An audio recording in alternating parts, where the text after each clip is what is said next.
We've got to the point where I want to search. Yes, I have the key packet there. I want to search on the key. I want to search on the key, but my problem is that insertions are either cheap, but then search is expensive, or search is cheap, but insertions are expensive. Now, why am I so worried about insertions? Because things change. So you have an MTN cell phone contract, or Vodacom, or Cell C, or Dom, whatever.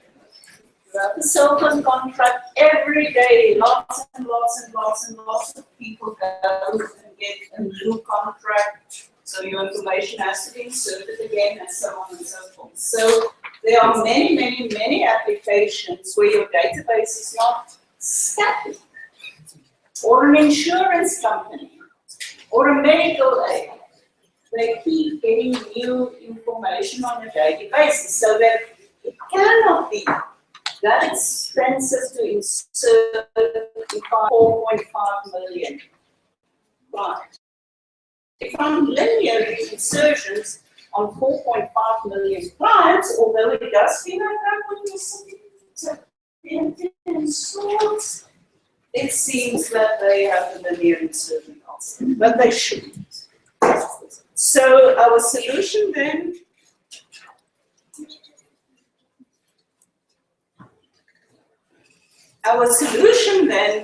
is to implement the binary search. So I'm not going to say a lot about it because you've already done it in the first year. But we are now going to put to look at some extra algorithms that we didn't do in the first year, and those algorithms can become a bit tricky. Can you read this? Not at all. Let's try again. I think it's sick, but okay. All right. You know how to get to a value and how to put a value. Okay. The Java is not that obvious, so we'll go through the algorithm one by one, and then you have to go to the Java. And then you have to go to the Java and make sure that this abstract explanation makes sense in the Java code. Okay, so the first thing we're going to look at is what does it cost to search successfully for a key in a tree. Okay. And how much it costs depends solely on how many levels do I have to go down. Yes? So suppose I'm searching for R, I start with S, R is less than, so I go to the left, I find the E on the second level. R is bigger than E, I go to the right and yippee, I found my R. How many comparisons did I make? 1, 2, 3. Yes. If I were to search for M, I would have made 1, 2, 3, 4, 5 comparisons. If I was searching for S, I would have made 1 comparison. Okay, so clearly the number of comparisons, so the cost of the order of comparisons. And in general, to find a key depends on which level it is. Aha! And there we have our first result then, because we know that binary search trees have how many levels? If I have n nodes, how many levels is in my tree?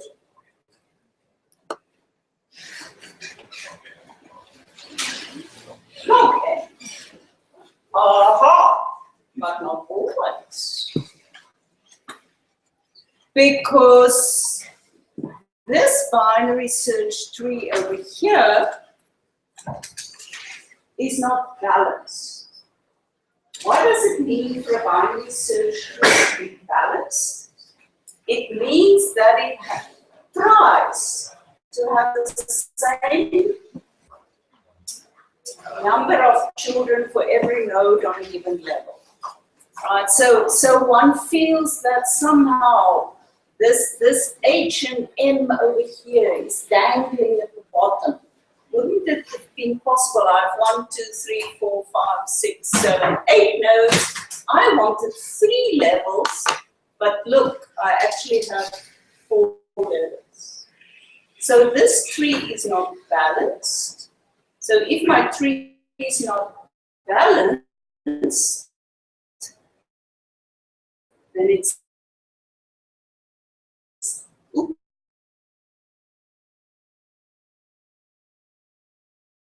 suddenly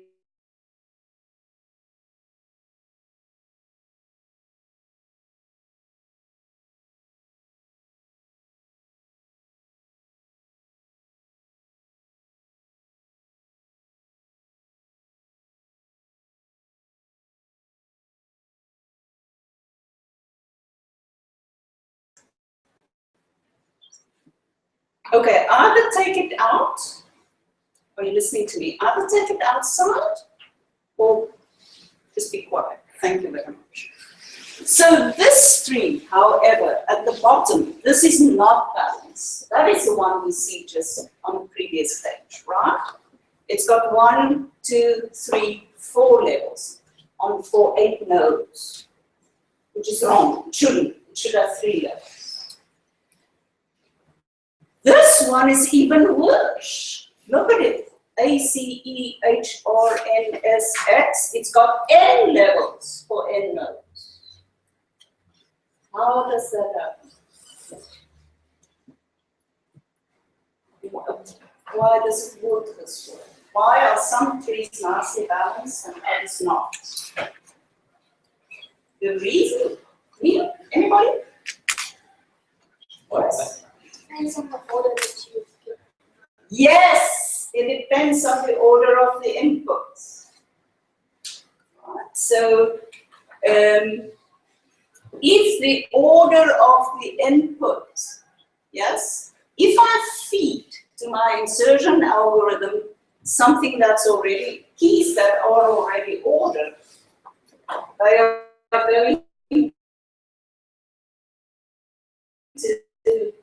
just go, so yes, that becomes my root. Now I have to insert. The next thing is a C, so which is greater than A, so that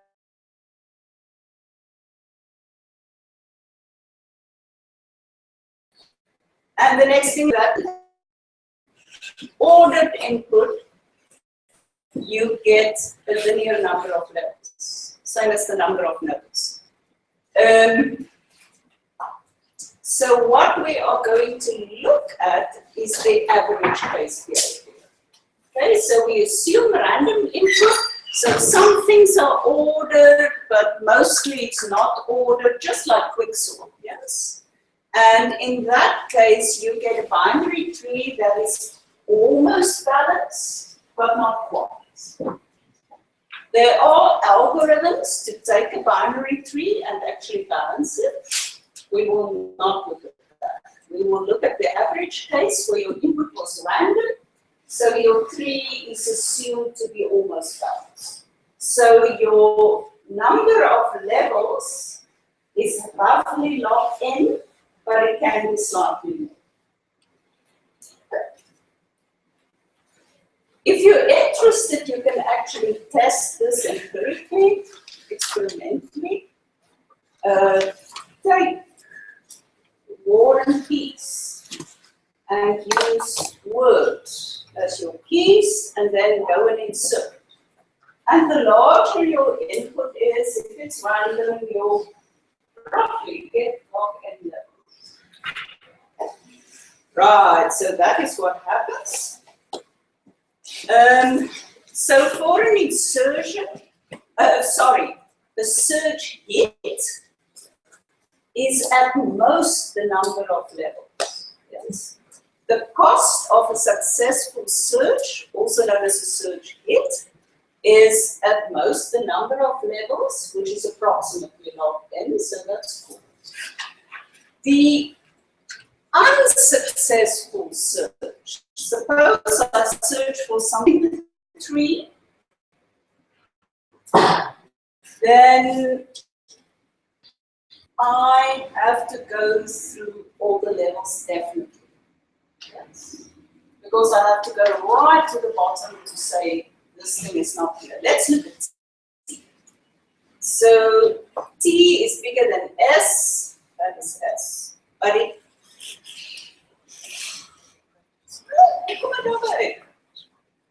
I don't know, this is wrong.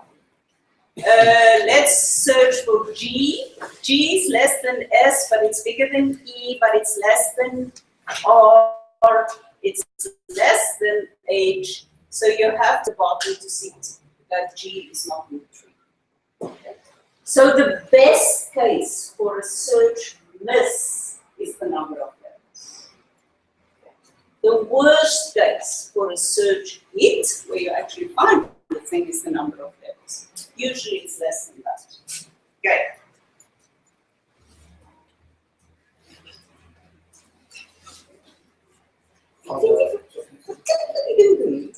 Are the best and worst case for a search miss the same? Yes.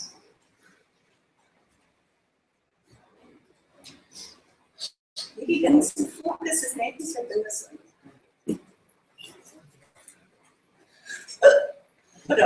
okay, this is slightly better. Okay, so we need to look at insertions. I claim that the cost of insertion is log n.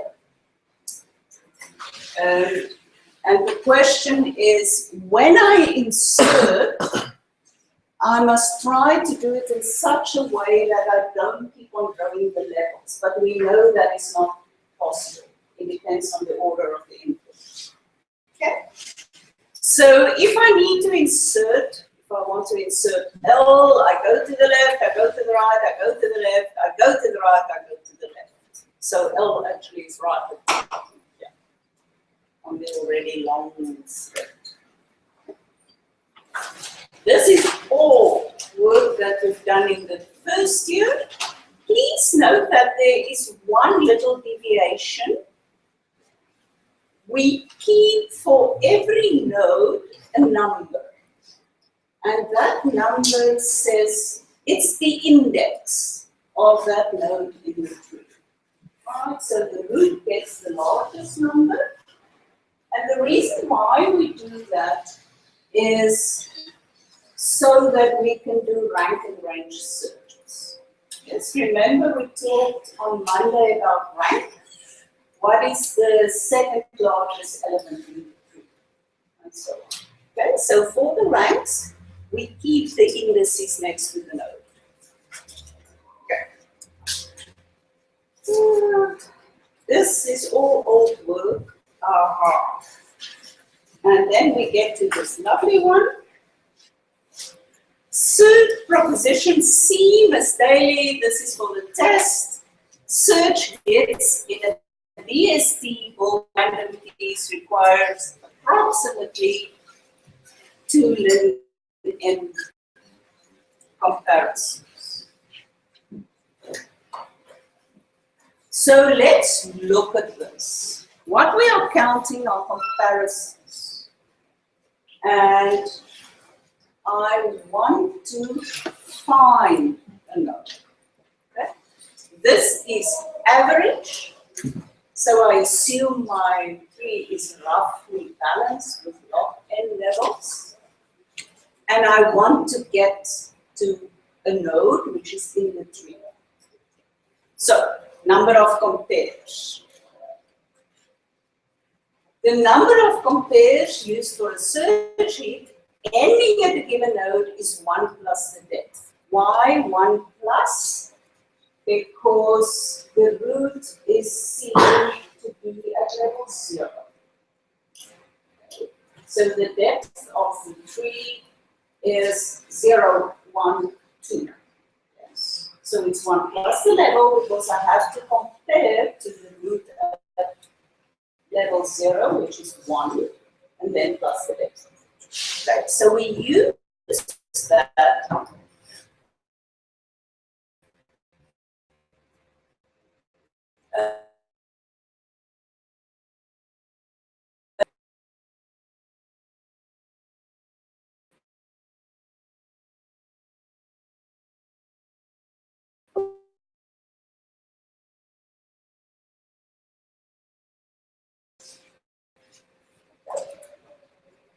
So we have to have an idea of what is the cost of this whole tree.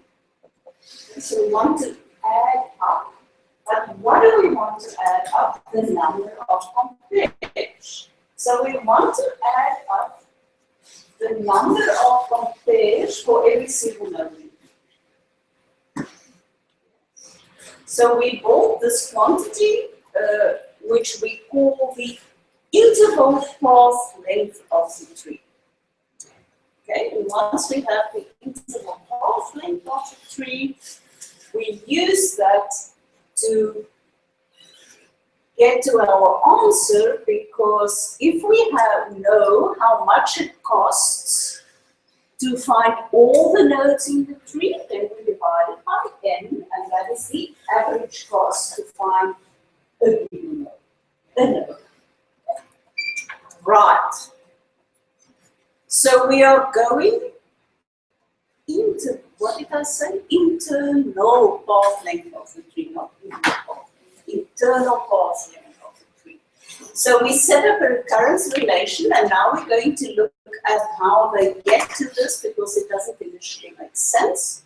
We call some Cn the internal path length from inserting n randomly ordered sequences. Right? So the cost of a search hit is 1 plus the cost to find all the nodes divided by the number of nodes. Okay. How, if we look at the internal path length of a tree, let's just go through it. To find S is cost 0. To find X is cost 1. So my internal path length is 0 plus 1 plus it costs 1 to get to E. To get to A costs 2, to get to C costs 3, to get to R is 3, to get to H is 4. So that is the cost to find all the nodes. And then I divide it by them. So that is the internal path length. Yep. So if we look at the recurrence relation, clearly the average cost is 1 for the node plus the internal path length divided by 2. C0, C1 is 0, yep, as usual. So if n is bigger than 1, how can we write down a recurrence relation? Sure. Well, Cn is written out as the following.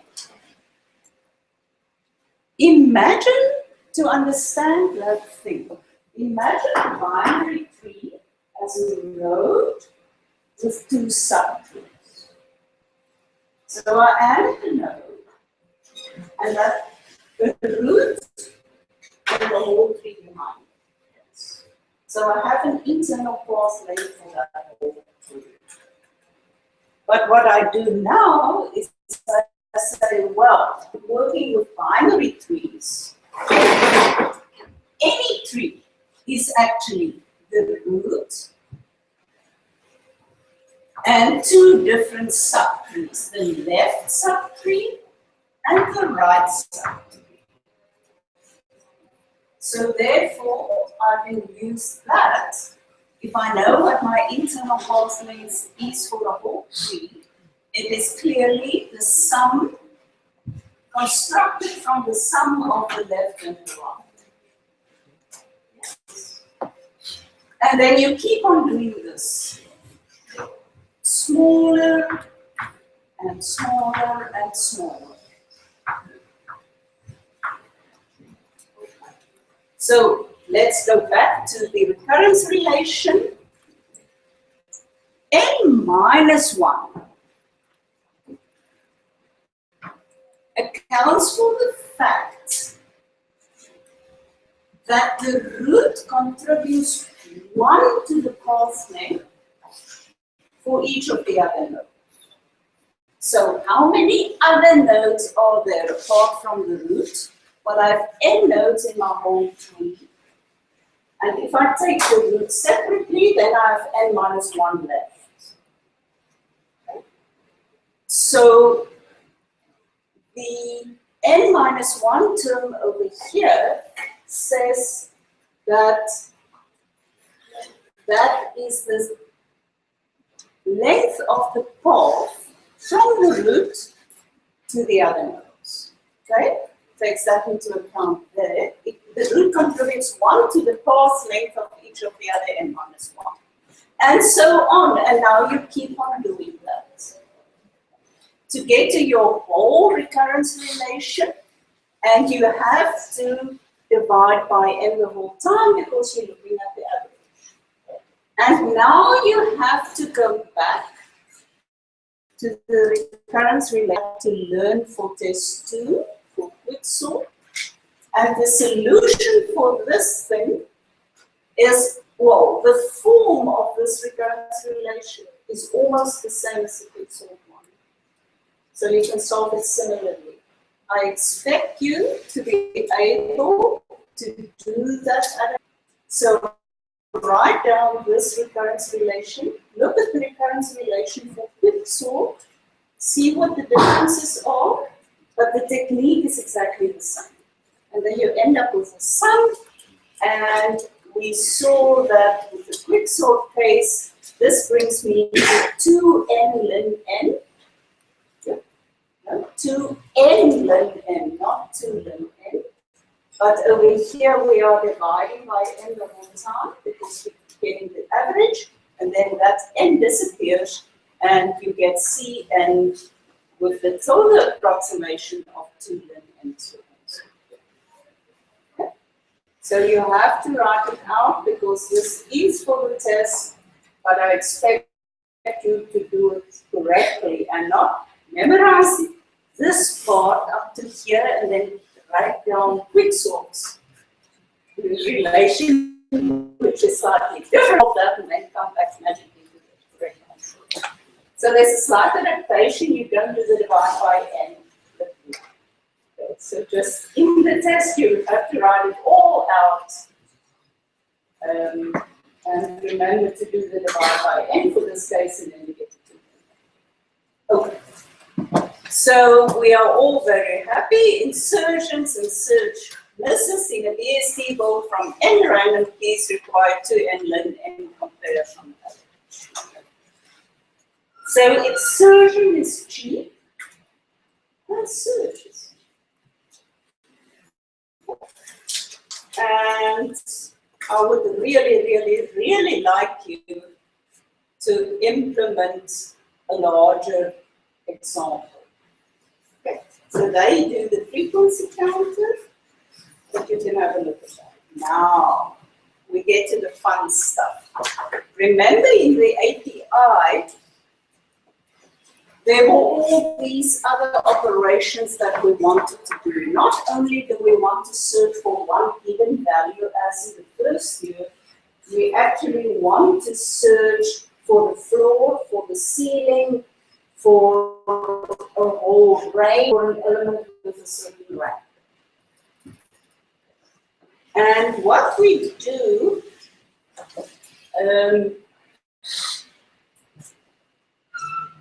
the way we search for this is not so obvious, so you have to good look at the code, but conceptually. First, let's start. What node in a binary search tree has the minimum value seen over the whole tree?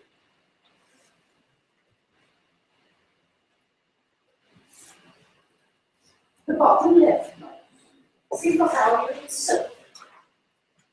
I get the value compared to the root, no it's less, and remember I'm trying to find the minimum. It's less, so I go left. Now I compare to a node again, it's less, so I go left.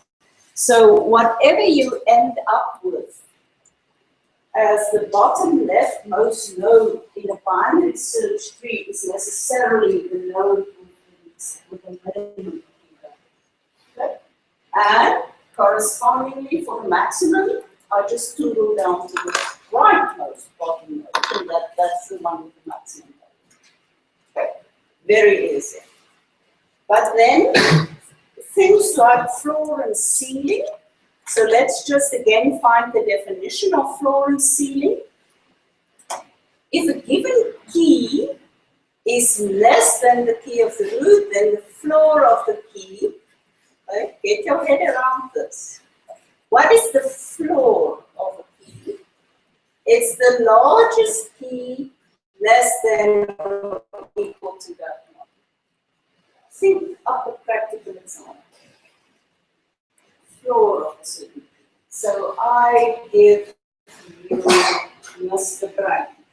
In terms of the CS214 marks, what is the floor of a mark?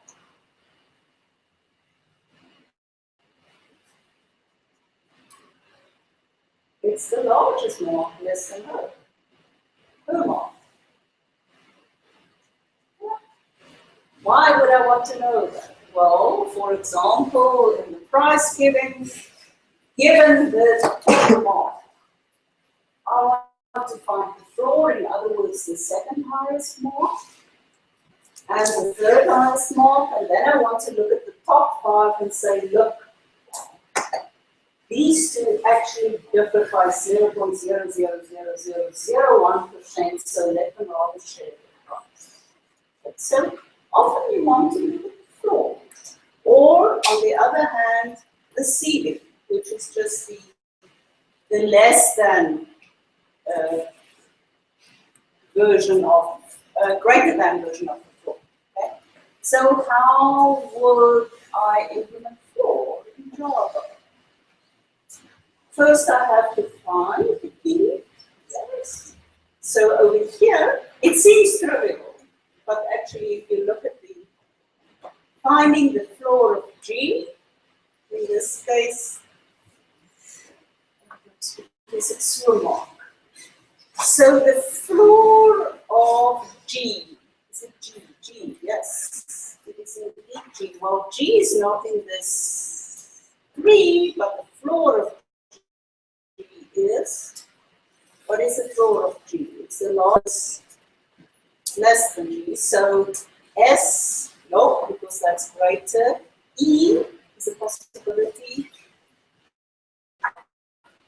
R is not a possibility. H, no, so this side doesn't work. A is not a possibility because there is a larger one that is just been rejected. But how do we find it? Firstly, we go to S and we say, well, G is less than S, so I go to E. And then from there, I need to try and find G because I want the largest key just less than G. Okay. So I have to go to the right, because G is greater than E. So the floor of G should be to the right. Okay. And now things gone out a bit, because suddenly I went from E to R in the code, and now it tells me I have to go down, blah, blah, blah, I have to go to the right, and then I have to go to H, and I find that H is actually larger than G, so I go to the left, and I find the null. But in your recursion of traversing the tree, you are currently here, and then you have to give back the answer E, which is the first answer. So how do you bubble back? It's your recursion that rolls back. That's why I say conceptually. I start with the root, G is less than the root, so I go to the left. G is bigger than E, so I go to the right. Then I find an R, but G is less than R, so I go to the left. I find an H, G is less than H, so now I see a no.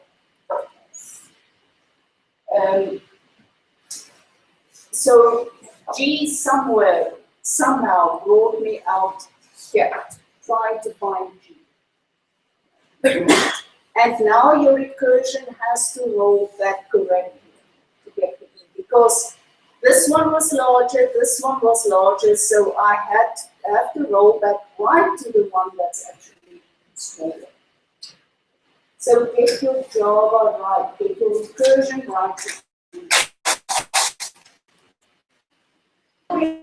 In binary treated virtuals from the first year, you can do in order, first order, and pre-order. Yes. If you're going to mark from what does that mean in terms of Java code? I visit the node, pre-order is, I visit the node, then I call a cursor to the left, and then I will call a cursor to the right. Yes, so pre-order says visit the node in Java, whatever you want to do. Yes, visiting, whatever you want to do when you visit the node. And then you go to the left, and then you go to the right. Yes, so this would be node left, and this one would be node dot right. But how does my recursion bubble down, and where does it bubble up correctly? Where does it end? My base condition ends the recursion. So please, please, please, please, for binary search trees, go back to the first year book. The first semester of the first year book, make sure that you can draw those, what do they call it, function call trees or something, where you actually check out the order in which you recursively visit and bubble back. And you have to understand that I'm visiting the node. That is a non-recursive thing. Then I get to the left. Yes. So I would go into the left subtree, visit that. And the left of that is 2 nodes down from the west. Do you understand the recursion that way? Am I boring you? Oh, yes, it's in the Should I carry on with this explanation? Yes, there's one yes, thank you.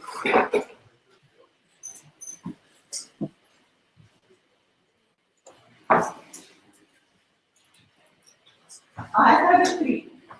Node 1, 2, I'm just numbering the nodes. Yes, this is a binary search tree.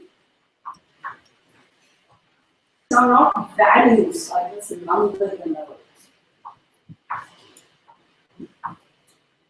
If I do a pre-ordered reversal of the tree, and I want to print all the node labels.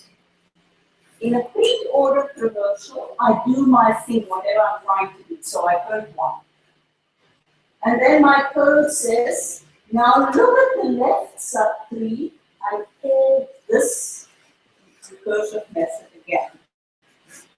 So I am at print 2. And then I do that to the left subtree again. So I print the node 4, and I go to the left subtree again. But the left subtree is null. So I'll bubble back and visit the right hand side, which is null. So now that whole thing is finished with 4. And then I bubble back to 2. And for 2, I have already called this left. So now I call right, so now I can 5. That's for pre-order. You can also have in order, where you go left, do whatever you want to do, and then go right. So let's just move in order, where I have left visit right. So I come here, and my recursion says go left, and I do, very polite. And my recursion says go left, and I do. And now I can't go any further, so I print 4. Yes. And then I go to the right, there's nothing, so I return. And now I'm finished with this whole thing. Left, print, right, from the 4. So I bubble back. I get the left to get to 2. So left is finished, so I print 2, I go right. I will print 5, I will bubble back, I will print 1. Yes, you have to understand the recursion in that way, otherwise the trees are not going to make sense. So go back again to your first year book, make sure that you understand pre-order, in-order, and post-order conversion of trees and how it works with the Java. That's the idealistic way of doing it. Otherwise, just learn the code or delete the code. Because the code for binary search tree methods all depends on how recursion bubbles down and how recursion bubbles back. And once you get it, it's actually way good. Okay, so for the rest of your computer science career, it would be great if you could figure it out now with binary search trees.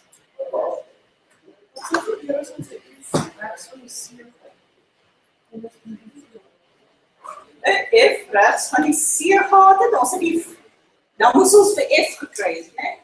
So the question is, here where I'm trying to find the floor of G, what if I had an F here? Because then the correct answer would have been F.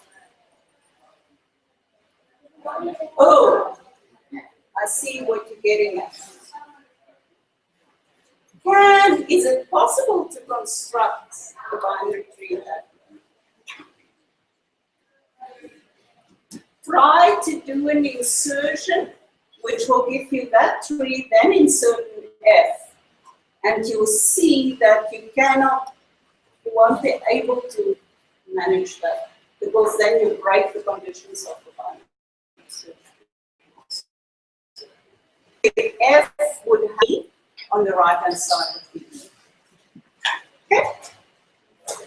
Right, you almost got me there. Selection is a very nice one. I'll continue with selection, and very importantly, we'll get to full deletion and range searching tomorrow morning. And I will podcast